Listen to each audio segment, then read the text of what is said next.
Ne sous-estime pas le don que Dieu t'a donné. Ne sous-estime pas du tout ce que Dieu t'a mis à cœur de faire. Ose faire ce que Dieu t'a dit de faire. Même si ça ne va pas, sois persévérant. Un jour, ça va gagner. Un jour, ça va toucher une vie. Il y a des âmes qui attendent que tu viennes les sauver. Il y a des âmes qui attendent que tu viennes, par l'ingéniosité que Dieu t'a donnée, venir débloquer un problème et être une solutionnaire de problèmes dans leur vie. Il partage aujourd'hui très brièvement le témoignage de quelque chose de puissant qui m'est arrivé la semaine dernière.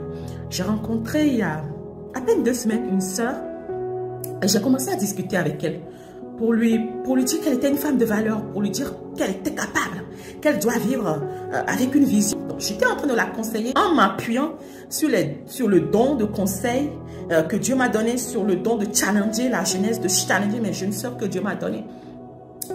Et pour moi, ben, c'était banal ce que j'étais en train de faire. Cette parole a tellement influencé. C'était une jeune sœur qui voulait ouvrir sa boutique de coiffure. Mais tellement elle était en train d'hésiter, tellement elle était en train de se poser 1001 questions, elle ne voulait pas se lancer. Alors qu'elle avait appris la coiffure, qu'elle avait tout ce qu'il fallait pour ouvrir la boutique.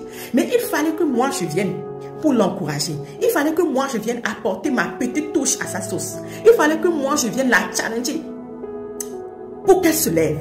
Et la semaine suivante, elle est revenue me dire, mais Eugénie, tu sais, j'ai finalement pris la décision d'ouvrir ma boutique. J'étais remplie de peur, tellement j'étais remplie d'inquiétude, j'étais remplie d'interrogations. Je me disais si j'échouais, si je ne faisais pas ci, si je faisais ça.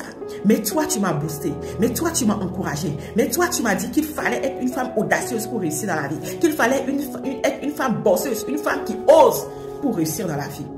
Donc moi, je me suis dit, mais en fait, Dieu m'a donné quelque chose. Dieu m'a donné le don d'encouragement à mes jeunes sisters, à mes jeunes sœurs qui sont en train d'hésiter, qui ne connaissent pas leurs capacités, qui ne connaissent pas leurs valeurs. Et j'ai utilisé ce don-là que Dieu m'a donné pour booster cette femme, pour booster cette jeune femme.